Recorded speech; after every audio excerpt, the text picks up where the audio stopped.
Hey everyone, welcome back to Corporate Decoder, the place where we take a deep dive into company filings. Today we are looking at Power REIT's latest report, and let's just say they've been going through some interesting times.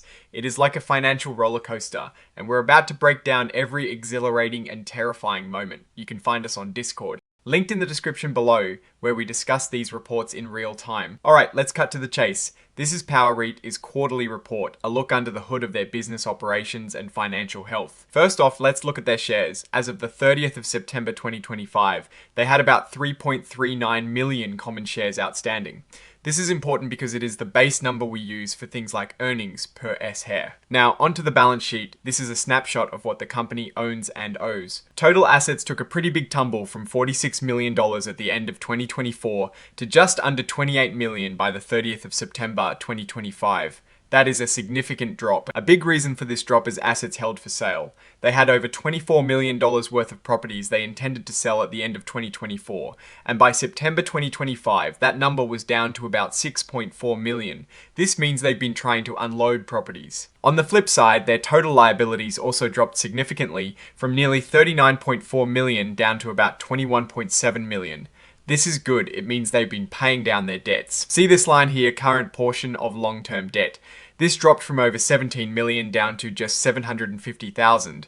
That is a huge payoff of short-term debt obligations. They really worked on cleaning up their immediate debts. Now, the accumulated deficit. This is basically the total of all past losses minus all past profits. It's still a big negative number, over $50 million in the red cumulatively. This tells us that historically, the company has not been profitable overall, even though they aim to be a REIT, which typically distributes profits. Let's move on to the operations report. This shows us how the company performed in terms of revenue and expenses over specific periods. For the 3 months ending the 30th of September 2025, total revenue was about $513,000. This is way down from over 1.4 million in the same period last year. That is a massive drop in income. A big reason for this revenue drop. Rental income from related parties disappeared. It was $785,000 in 2024 and zero in 2025. This signals a significant change in how they're doing business with connected entities. Expenses also saw some notable changes. Impairment expense, which is when the value of an asset goes down, was much lower in 2025. And for the 9 months, the story is even more dramatic. Impairment expenses plummeted from over $18 million down to just $45,000. This is a huge swing, likely due to how they settled some major property issues. Speaking of settling issues, look at this gain on extinguishment of debt. They recognized over $1 million in 2025 from paying off debt. This definitely helped offset some of their losses. For the 3 months ended the 30th of September 2025, they actually reported a net income of about $223,000. That is a big improvement from a loss of $325,000 in the same period last year. After preferred stock dividends, net income attributable to common shareholders was about $60,000 for the 3 months ended the 30th of September 2025. This is a significant comeback from a loss of nearly $500,000 in the prior year. Now, let's look at shareholder equity. This reflects the book value of the company owned by its shareholders. Total shareholders' equity at the 30th of September 2025 stood at about $6.2 million. This is down from nearly $6.8 million at the end of 2024. While they had a profitable quarter, the overall equity decreased, likely due to the prior period's losses and asset sales. The cash flow statement is crucial. It tells us where the company's cash came from and where it went. For the 9 months, cash used in operating activities actually decreased, going from over $1 million outflow to about $200,000. This signals better cash generation from their core business operations. Cash from investing activities also saw a decrease, mainly due to fewer property sales compared to the previous year. And in financing activities, they paid down less debt in 2025 compared to 2024. But they also had some debt proceeds, indicating they might have taken on new debt while paying off old. Digging into the notes, we find more context. Power REIT operates in transportation, energy infrastructure, and controlled environment agriculture, or CA. Think greenhouses for things like cannabis. This part is big. They resolved major issues with their greenhouse loan by giving up properties in Michigan and Nebraska.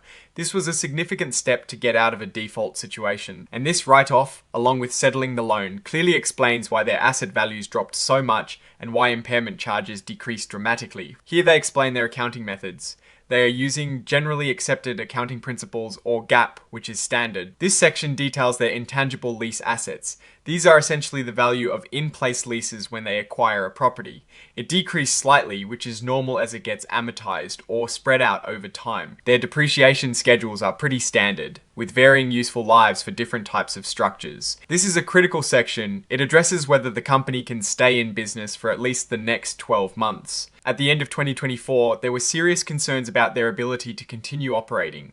They had losses, negative cash flow, and more short-term debts than short-term assets. But they presented a plan, and the resolution of that greenhouse loan seems to be the cornerstone of it. They believe they have enough cash and can raise more to keep going. This section details the properties they've sold. They sold a cannabis greenhouse in Colorado. The sale price was $125,000, with $105,000 in seller financing. Back in January 2024, they sold a solar farm interest for a much larger sum, $1.2 million, which helped pay off some loans. This talks about their leasing activities. They have a direct financing lease for a railroad and operating leases for solar and greenhouse properties. A key point here is that their revenue is highly concentrated. They rely heavily on a few tenants. For the first 9 months of 2025, almost all their revenue came from just 2 tenants, Norfolk Southern and Regulus Solar.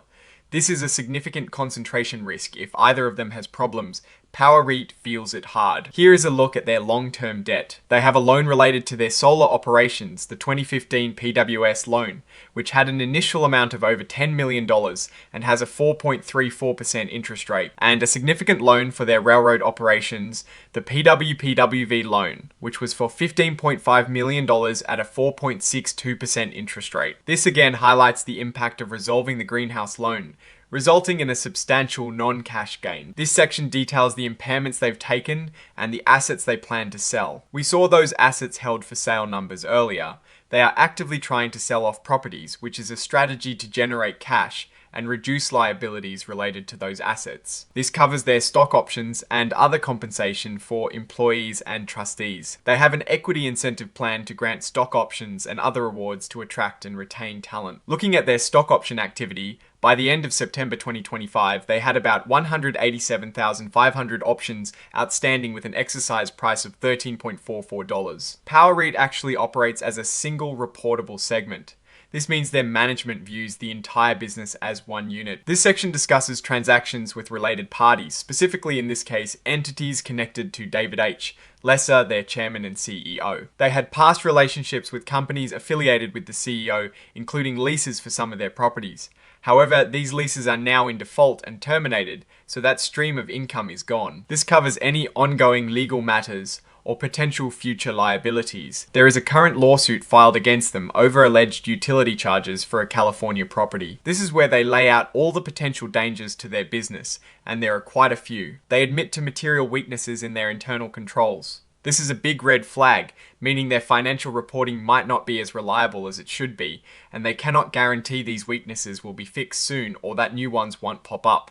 This can erode investor confidence. This is management's narrative explaining their results and outlook. They include a standard disclaimer about forward-looking statements, warning that their future predictions are subject to many risks and cannot be guaranteed. They re-emphasize the settlement of the greenhouse loan, which was a major event that significantly changed their financial position. Their strategy is clearly focused on reducing debt, selling underperforming assets, and improving their overall financial health. This section introduces funds from operations, or FFO, a non-GAAP measure that REITs often use to show their operating performance. They provide a calculation for core FFO, showing how they adjust net income for certain items they deem non-recurring or non-operational. Looking at core FFO available to common shareholders, it is positive for the 3 months ended the 30th of September 2025 at about $218,000, a nice jump from $60,000 in the prior year.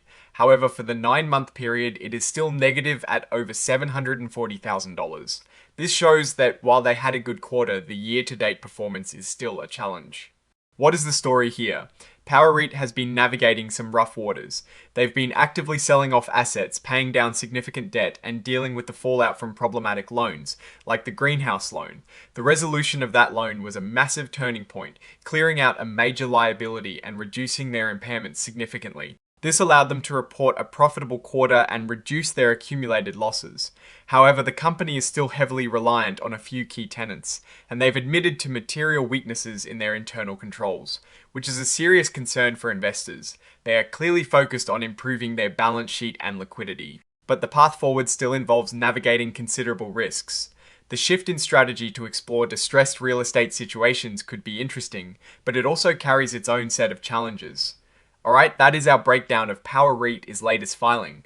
What do you think about their strategy and their financial recovery? Drop your thoughts in the comments below. If you found this deep dive valuable, please hit that like button and subscribe for more corporate insights. And for real-time discussions and analysis, join our Discord community. The link is right there in the video description. Thanks for watching, and we'll see you in the next one.